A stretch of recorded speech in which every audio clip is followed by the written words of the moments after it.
Hello, my friends. Welcome. My name is Joe. This is the Joe Martino Show. Today, we're going to talk about anger. I want to tell you two stories that happened within probably 3 minutes of each other around me that anger was involved and it didn't go well. I want to talk about why are we so addicted to anger?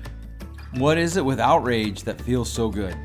And then we're going to set ourselves up to talk about how we heal next week. Let's kick it off. This is the Joe Martino Show. You're listening to The Joe Martino Show, a podcast dealing with all things emotional, relational, and human nature. Joe is a licensed counselor in the state of Michigan, specializing in relationship therapy. He is also the author of the book, The Emotionally Secure Couple. All advice offered in this episode is offered for entertainment and educational purposes only. Enjoy the show. Okay, let's kick it off. Here we are today, wherever today is for you. I want to talk today about an article I read recently on Medium. Medium is a mixed bag, I believe they let anyone write if they feel it's a worthy topic. And so sometimes you find good stuff, sometimes stuff you're like, wait, what's going on here? I want to talk to you about anger and vices and virtue. I want to talk about that. Hey, I just want to read an article. I came across this article entitled, "Your Addiction to Outrage is Ruining Your Life." And there are some very highlight-worthy sections in the article. And it starts out, as very first paragraph is a home run in 2020. Outrage is the latest drug of society. I know it's 2021, but we could say this in 2019, 2018, 2021, 2016, 2015, 2008, etc. I do feel that it is increasingly getting worse. And so I'll start it over. It says, in 2020, outrage is the latest drug of society. It's more acceptable than alcohol, and it's more addictive than anything you can swallow, smoke, or inject. Because while heroin or methamphetamines are clearly harmful, anger feels so expletive righteous. Later on, he says, outrage is like a lot of other things that feel good, but over time devours from the inside out.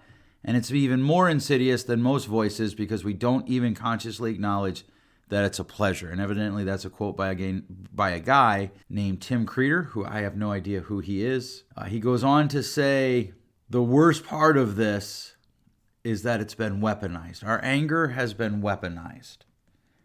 And I've said before, I feel like we as a society, we're addicted to outrage because it makes us feel like we're on the right side of every issue. And then we can vilify the person that we are angry with, or the people group, right? So if I'm of that party, that political party, then the other political party, they have to hate America and they have to want to destroy it and they have to be bad people. And as long as they're bad people, then I am safe and secure in my anger. All right, I'm going to read a little bit more of this article and then we're going to kind of discuss his question, if that's all right with you. So he writes, I lost it there. He writes, we love being angry because it makes us feel smart. It makes us feel like we care more than the next person, who we assure ourselves doesn't care enough because we're more across the facts than they are. That we have the necessary ideas to fix everything. That we're the ones who need to be in charge. That when we call someone a Nazi or a sexist or a bigot, it's not our opinion, it's a fact. That when we call someone out or worse, try to ruin their career, they deserve it. And he writes, that's an astounding level of arrogance. The biggest problem with outrage, however, is that it's been weaponized. Outrage sells like crazy because it's a strong emotion, and strong emotions force people into action. That's why political parties, instead of coming together to find solutions, whip their supporters into a frenzy of anger against the other side. Corporations are now getting in on the action too. They weaponize your outrage to sell their products, such as Gillette with their ill-fated ad campaign, and Nike using collar capping to bring socially conscious consumers to their brand. Nike's sales increased 31% after that ad was released and caused $6 billion brand increase.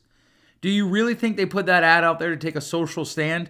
They used your outrage to cash in, and they cashed in big time. The mainstream media is by far the worst culprit, however, because without your attention, they don't have a business model. They have to make you keep clicking and turning in. Otherwise, their advertising dollars dry up. That's why everything is increasingly sensationalized, and it's no longer about reporting facts. A headline that makes you emotional causes you to click. The article gets you pissed off, which sends you to the comments section to argue with people. The topic trends on social media, which you're, of course, taking part in. Rinse, repeat. Now, rather than getting on my high horse and telling you that you're being played for a fool and you should stop participating, I'm going to take a different approach. If you're one of those people who is constantly scrolling the news and social media, always getting angry at the latest thing you see, or even worse, getting angry on behalf of other people, I've got a really important question. How's it working out for you? Has it accomplished anything for you whatsoever? That's where I want to camp out today. I want to know, what's this anger doing for us? For the individual who's angry, for the individual who participates in anger, I want to know how it's working out for you. I mean it. I sincerely want to know. And I know that there are people that they think, well, I'm angry because I'm part of a righteous cause. And I get, at one level, I get that because, we want to be part of a righteous cause. At another level, I don't get it because I wonder, well, the other people that you're angry with that you think are part of the unrighteous cause, they think the same thing about you. So I've had this happen 3 times in my life. I want to share 2 stories where I saw recently that this did not work out. So 2 pretty odd stories. This first one, I've actually had this happen, a version of this happen 3 times in my life. And I don't feel like I'm old enough to be able to say that, but it happened. So yesterday, I'm driving from one office to the other. I often come to our main office in Lowell, and I needed to pick some things up, and we were chit-chatting, some of the office staff. And I leave here, and as I'm driving to my office in Grand Rapids, one of the things that you have to do at some point is you have to go from the normal travel lane to the passing lane to a left turn lane. And it can be busy that time of day, so I like to get over a little bit early. I have a big truck, and so I want to make sure that people see it and have enough space so that we avoid, trying to occupy the same space at the same time, which involves an accident. Hang on to that thought because we're going to get to that in a minute. This person decides to go past me on the right, and they felt that I was number one. Because they told me that. And it was strange because I was doing 6 miles over the speed limit. I rarely speed, but in order to fit into traffic there, I had to go faster. So I was doing 6 miles over the posted limit. And I just wave. I make sure that I get all my fingers splayed so that nobody thinks I'm giving them the bird when they're giving me the bird. And I just waved back and smiled and hope she had a good day. I actually found it somewhat amusing. There was a Kent County Sheriff's deputy sitting in the Amway auxiliary parking lot who did not find her antics to be amusing. I'm guessing because he turned on his lights and pulled her over. So for her, I would say, how did that anger work out for you? And then as I'm going through the now remodeled Ada, I'm coming up to a red light, and there's a woman turning right. So she's on my left, coming from my left to my right, and she's turning right to go out, I'm going to guess, to Route 21 for my local peeps. And she hits a car, and she is screaming at her phone. I'm guessing it was set up to FaceTime. She had one of those things where she had like a mount on her dashboard, and the phone sits inside that mount. And she is screaming, and as she's leaning forward, she's turning right with her left hand. She leans forward, and she starts to do like the chest poke finger point with her right hand. Screaming at whoever she's FaceTiming with. And she hit the car that was parked there in the corner. How'd that anger work out for her? I would like to ask them both. And it was real. It was kind of surreal to see those basically probably about 3 minutes apart. I saw both those events. As I was chewing over this article and preparing for this podcast, I probably had about half the script kind of laid out in my head. I needed to get it down on paper. And so I want to step back, and I want to ask, why are we in a society that is so addicted to outrage?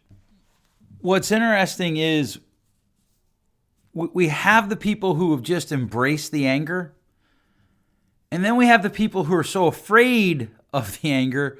We've lost conversation completely. Like, we've just lost the idea of engaging each other with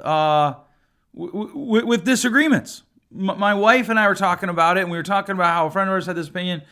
And she's like, I'm just not going to say anything, though, because I don't want it to be an argument. Like, yeah, I get it. Like, I get it, because once you have anger, once anger becomes your virtue, there is no quarter. There is no stopping. There is no, well, we can agree to disagree. Anger demands action until completion, and it demands that if I'm the angry one, it demands that you completely acquiesce to my opinion. Because my opinion must be fact. If you disagree with me politically, it must be because you want to destroy the world. If my wife disagrees with me about how we should parent, it must be because she's a bad parent. If you disagree with me on sports, it's because you're a sellout. I'll just pick one that I tend to get a lot of emails about. And I think part of it is none of us are immune to this. There are things, there is probably something that all of us get mad about, that all of us feel anger about. There's very few people that don't feel any anger. In fact, if you don't feel any anger, I really want to talk to you because typically, to be honest with you, that's an emotional problem. Okay, that's a side note. Why are we so angry? What is it? What's the benefit? Well, the benefit is all the things that author mentioned. It makes us feel smarter.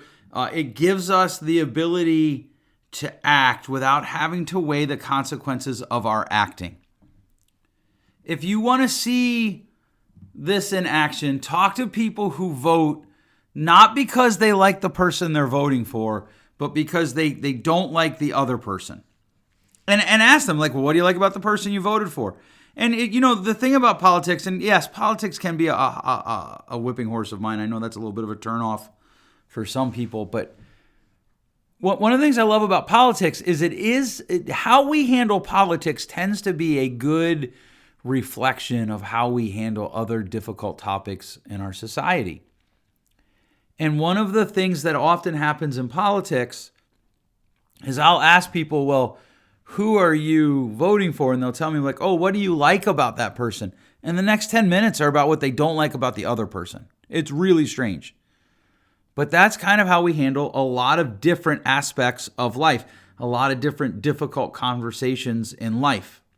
And so one of the things that we need to run out is, why do we as a society prefer anger? I think in part because it gives us identity. It gives us righteous identity. It gives us the ability to say we're right, you're wrong. And this happens in small areas. I've heard of people who were friends stopping being friends because something came up that they disagreed on. And we're not talking like, I don't even know what that would be. We're not talking about big issues. We're talking about small things. Well, I don't like what they're doing, so I'm no longer their friend. That comes out of anger, and that anger comforts us. It helps us feel safe. It helps us feel right. It's like a warm blanket. It helps us feel comfortable. It helps us feel alive. For many people, they feel the most alive when they're angry. They feel the most connected to the world when they're angry. They feel the most like they have meaning when they're angry. But when you step back, what is it really doing? Let's just put this in a domestic violence situation or a domestic situation that is nonviolent. I'll do the domestic violence situation first. Guy gets mad. His wife threatens to leave him because he's mad and he's not controlling his temper, behaviors while he's having a temper tantrum. So he gets mad and punches down a door. In the moment, that feels great. All of the happy chemicals are flooding through his system. His adrenaline's on fire. But did it actually help him? No. The chances that his wife is going to divorce him just went up exponentially. Right? Or the husband that he's so angry with his wife, he just doesn't talk to her, or he yells at her. Now, he really wants connection, but he's afraid that he's not going to get it. So what does he do? He typically picks one of two extremes. He either withdraws into a fantasy world, like playing games or sports or workaholism or something with an ism at the end of it. Or he overengages her and just blows her up all the time. Because he's not controlling his behaviors when he's angry, because that anger feels righteous. In fact, his argument when he comes and sits in my room will be, Joe, you don't know what it's like, which is true. But that's not the point. The point is, this thing that you're doing, is it actually helping you? Now let's do domestic violence. Guy is actually, he's angry. And I believe that anger is typically just a chemical response in your body. The initial birth of anger, that initial bloom of anger is just a chemical response in your body. But what are you going to do with it? And so then he engages or she engages in some stupid physical assault. And instead of actually moving towards the direction that they want to move towards, they blow it up. They make it worse because anger isn't doing anything. In fact, I encourage you, write me and tell me where anger has done anything good over the long haul. Think about parents. I was working with a mom one time who had a daughter that was just like her. It's a wonderful recipe for a lot of arguments and a lot of anger. And so she would kind of do this sigh thing. She would cross her shoulders and go, "Huh." Well, her 3-year-old did that one day and she lost her mind. Why? And when I brought up, she actually came in, sat in the room, told me, I lost my mind. I don't think it was right. Can you give me different strategies? When I offered different strategies, she lost her mind with me. Why? Because anger creates a buffer between our pain and our feeling, and it lets us direct the source of that pain outward. I'm going to say that again. Anger creates a pain between ourselves and our buffer, or creates a buffer between ourselves and our pain, and it lets us direct the source of that pain outward. A couple of weeks ago, probably a couple of months ago, my life is very cyclic. I have the same schedule Monday to Wednesday. Thursday and Fridays typically look a lot alike. And so weeks and months, I sometimes struggle to remember which was which. Probably a couple months ago, my wife was talking to a woman about all of the pain that had been visited upon this woman in her life. And my wife was, very sympathetic, and she was listening, and I was in the car with her on the phone, and they were talking, and my wife said to the woman, she said, one of the things that I've come to realize is at some level we've all given pain out and we've all received pain. We've all hurt other people, and we've all been hurt by other people. And at first I was like, whoa, back up there, sister. Let's just pump those brakes for a second. Let's let that stagecoach come to a slow stop. And let's examine that, because I don't think I like that. And I didn't like it because it was true. One of the things that anger does is it lets us overlook our own flaws, because it drives us to hyper-focus on the thing that we're angry with. It drives us to hyper-focus on whatever it is we're angry at. And so over time, it doesn't help us, because we can never really truly incite change until we're willing to also change ourselves. I don't care what the topic is. I do not care. I do not care if you are a lifelong victim of abuse. You have to deal with the anger in your heart in order to actually facilitate true change going forward. Otherwise, the victim becomes the oppressor, and the cycle just spins all over again. The cycle just turns all over again, right? So the child that doesn't heal from their parental wounds, that refuses to process their parental wounds, their anger becomes part of their identity, and then they get married and they have kids, and guess what happens? We have a divorce rate of 60%. We have a abused child rate of almost 40%. We have parents who do not connect with their kids, because anger doesn't actually help you. And before my church friends write in and be like, well, Jesus was angry at the temple. He turned over the tables and all of that. You'll not find the fact that Jesus was angry anywhere in the text. Anywhere. Nowhere. Zip. Nada. It's not in the English. It's not in the originals. And yes, I can read them with you if you'd like. It's not there. For my non-Christian friends, my non-church friends who don't really care about that story, that's fine. I just took 30 seconds of your life. Thank you. Anger is so appealing because it gives us identity. It gives us the moral high ground. But is it actually working? So I want to ask you a question that I really want you to wrestle through in the next 7 days. What have you done in your life where anger was the driving emotion that it turned out good? Now, I'm not talking about, there is a short-term benefit, right? If you're caught in a toxic relationship, sometimes there is this bloom of anger that gives you the energy and the courage and the necessary oomph to make a break in the relationship. But if you sustain that over time, you actually kill yourself. Maybe not physically. I'd actually argue that a lot of people probably are experiencing physical symptoms of long-held anger, but that would be something I'd have to say is anecdotal at best. But your anger does what for you? Okay, so it gives you identity, it gives you the moral high ground, but is it actually facilitating change? Is it actually helping you to achieve the life that you want? Is it actually creating positive things in your life or not? And then, and this is one of the reasons I love this episode this week. If you go back just 1 week, we talked about price, cost, value.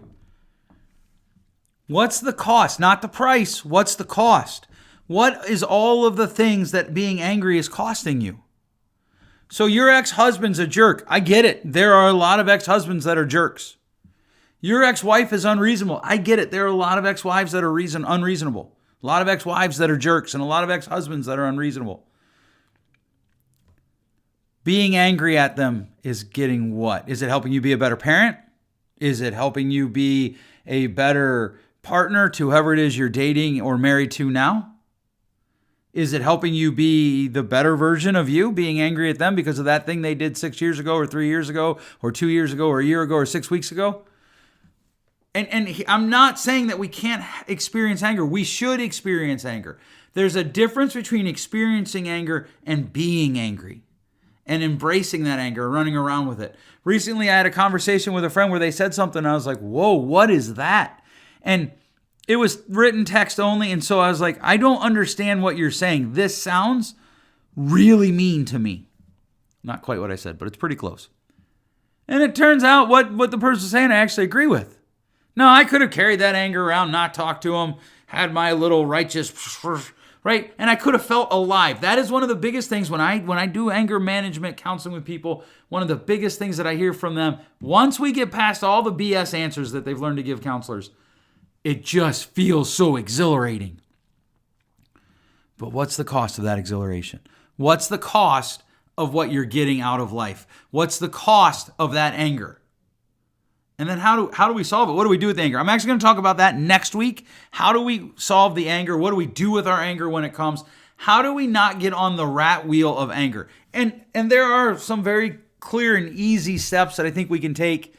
Some that he outlines in his article, and I do want to give you where you can get that. So it's on medium.com. You want to search Pete Ross. The title of the article is Your Addiction to Outrage is Ruining Your Life. It looks like it's part of a subsection. I'm not really sure. Maybe a subsection called Sign Up for Behaving Badly. They have like a whole little where we are inciting change through inclusion, thought, and creativity. We imagine a world. So, you can read it all there. You can follow him, follow that subsection. But it is an article I think worth reading. I want to point out that I feel like I think the answer to my question is, what is that anger doing for you, is nothing. I can't find anyone who long-term anger has done anything for them, where political outrage has done anything for them. If anything, when I talk to older people, and I actually think that this is part of the problem, we no longer value in our society, maybe we never did, I don't know, this is the first time I've lived, but we no longer value older people's opinion, at least in America. I know I have a few people that listen internationally. I'm not trying to speak for your culture in any way.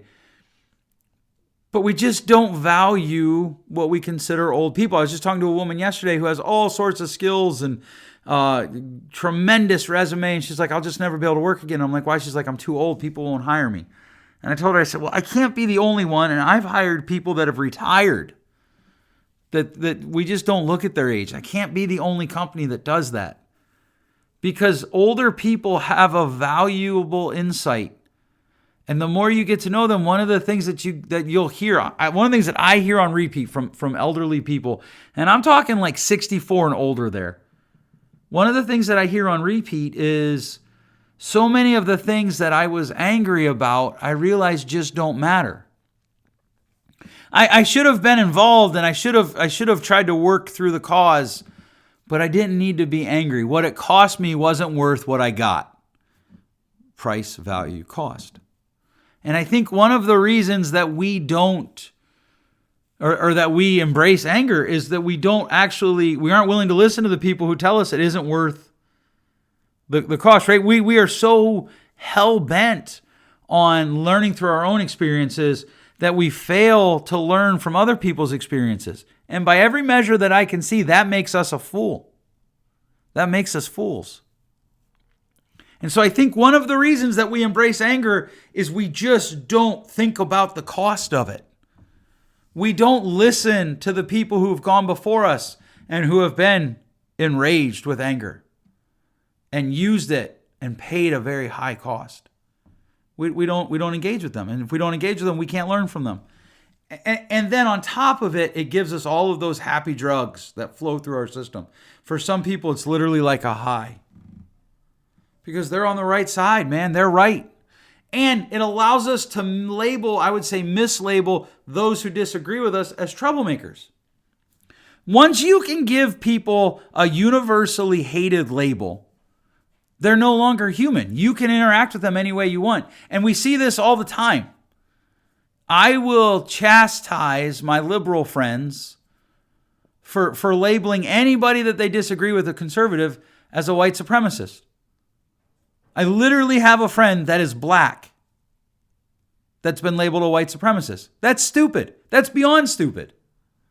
But if you can mislabel them and give them a negative label, then you can blow them up and it doesn't matter. It's okay. And so anger, when we're in the moment, it gives us the freedom to do that because you don't care. Once you get angry enough, your body basically shuts down executive reasoning and it's all about accomplishing whatever it is you're angry about. So if we're going to facilitate real change, we have to come up with a better way. And next week, I want to talk about what that better way is. What do we do with the anger when it comes? What do we do? Like, let's say, you know what? A lot of people listen to this. They're never going to be, inciting to riots type people. They're going to get mad at their kids on repeat and they're going to wonder why. Well, I'm going to talk about why next week, why I think that, and how I can help you handle it differently. Because if you can handle it differently, I want to be really clear on this. That initial wave of anger, there's nothing you can do about it. It's just chemicals. What you do next, though, you 100% own. You have to do something different in the next moment, or it'll all go sideways. So we're going to talk about that next week. We're going to talk about what do we do when we feel the anger. I want to ask you this week, and please write in, let me know, joe@joemartino.com. Put podcast in the subject line. You can reach me on Facebook, Twitter, all of those fine places. Find me on my website, joemartino.com. If you believe that I'm wrong, I need to know what anger has done for you that has been good, productive, and lasting. That's the 3 criteria: good, productive, and lasting.